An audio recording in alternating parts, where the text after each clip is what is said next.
and took a step back.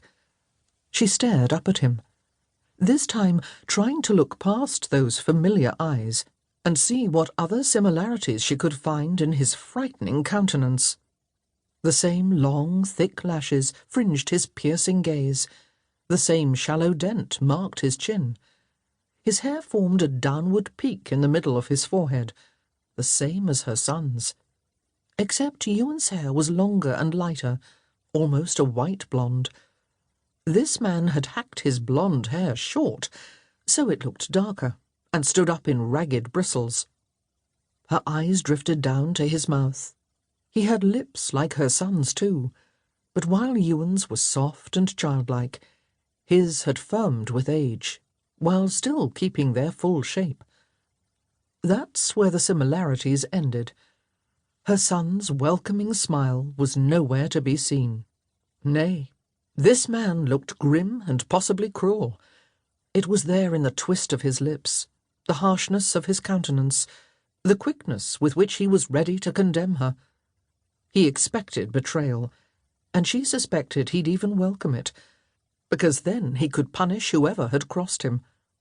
Aye, a cruel man indeed. "Is your husband here, Lady MacIntyre?" "He's here, somewhere." Just where, she had no idea. Truth be told, she didn't expect to see him for days yet, if not weeks, which made his insistence that she accompany him to the festival even more surprising. "You know a great deal about me, but I am at a disadvantage. Who are you?" she blurted out. "I'm Gavin MacKinnon, Laird of Clan MacKinnon. Did you come here looking for me, lass? Is there something you want to tell me? Some information you want to share?" The last word sounded almost hopeful, eager, and that disturbed her as much as the colour of his eyes. Hope implied faith and dreams. Cruel men did not dream, and she wanted him to be cruel. Aye, if he was a black heart, she could turn away and never look back.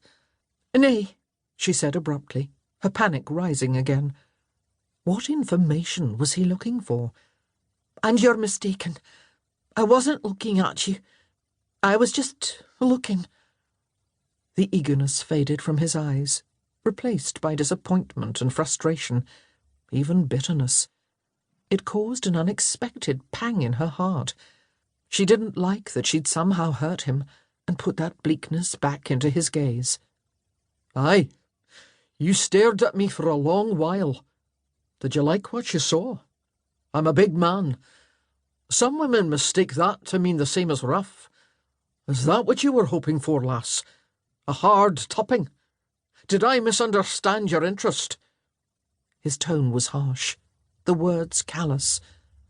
Shock flooded her senses, especially as she could see he didn't mean what he said.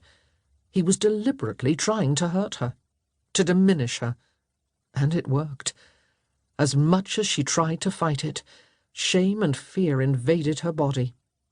As quick as that, she was back to being 5 or 10 or 13 and at the mercy of her mother and siblings. No one but her family had ever tried to wound her deliberately.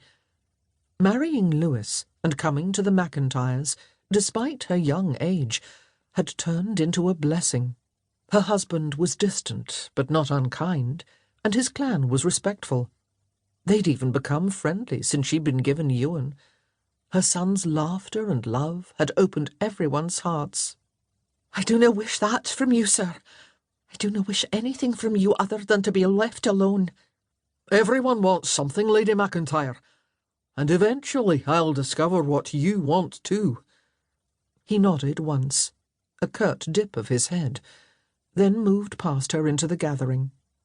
She held her breath and closed her eyes, making herself stay still, no matter how much she wanted to turn around and watch him leave.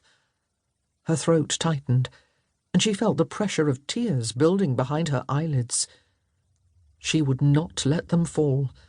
She'd promised herself she'd never cry again over the hurtful words of cruel men, and women too.